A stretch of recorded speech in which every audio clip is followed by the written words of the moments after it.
Le roi de Batavie, Willem Alexander d'Amsberg, jouissait d'une réputation d'homme chaleureux et profondément attaché à sa famille. Père de 3 filles, il n'avait jamais connu la joie d'élever un fils. Aussi, lorsqu'elles furent de mariées, il reporta naturellement son affection paternelle sur ses 3 gendres. Régnier d'Orange-Nassau, 22 ans, jeune homme réfléchi au regard clair. Franc de Cranland, 21 ans, d'une vitalité intrépide. Et Cosmas de Speyge, 20 ans à peine, tout juste débarqué de sa lointaine patrie germanique. Souhaitant entretenir l'unité d'un clan royal dispersé entre les palais et les provinces, le roi institua une tradition simple mais précieuse. Un dimanche sur 2 après le culte dominical, tous se retrouvaient chez lui, ou dans l'une des demeures princières pour une réunion familiale. C'était l'occasion de fortifier les liens, d'échanger rires et souvenirs. Et pour Willem Alexander, de contempler, attendri, les visages changeants de ses petits-enfants. Il portait une égale attention Maria d'Orange-Nassau, la belle-fille de son aîné, qu'il considérait comme sa petite-fille par le cœur.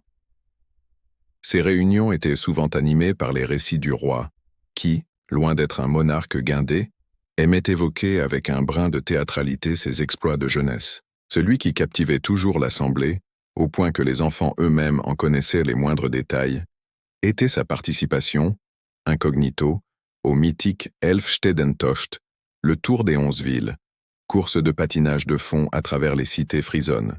Sur Batavie, la vie avait repris son cours après la Saint-Andéol. La Frise, désormais située dans l'hémisphère sud de la planète, connaissait des hivers suffisamment rigoureux pour geler rivières et canaux, rappelant les antiques hivers terrestres. Dans cette Frise du renouveau, une délégation locale sollicita le soutien du roi pour relancer l'épreuve. Le souverain, ému par la démarche, leur offrit sans réserve son appui devant le Parlement batave.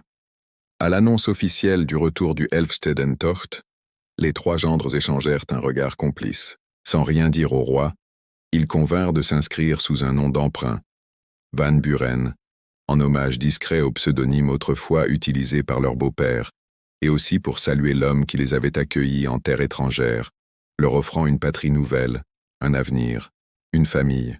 Pendant plusieurs mois, les 3 princes s'entraînèrent dans le secret à l'aube ou tard dans la nuit, patinant sans relâche sur les lacs gelés de leurs principautés respectives, affrontant les vents froids avec une ardeur farouche.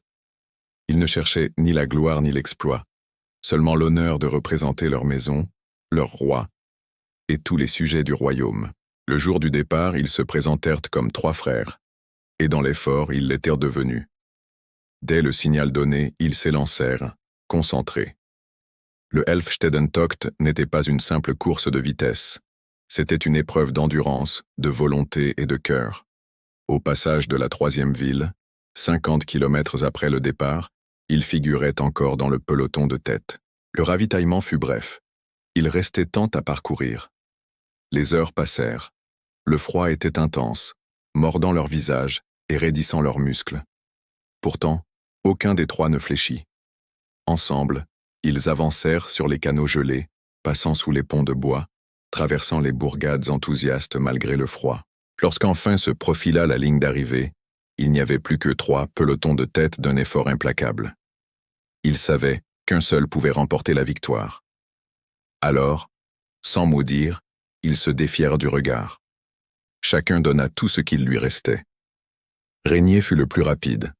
France suivit de peu, puis Cosmas à peine haletant. Tous 3 tombèrent dans les bras les uns des autres, ivres d'effort et de joie.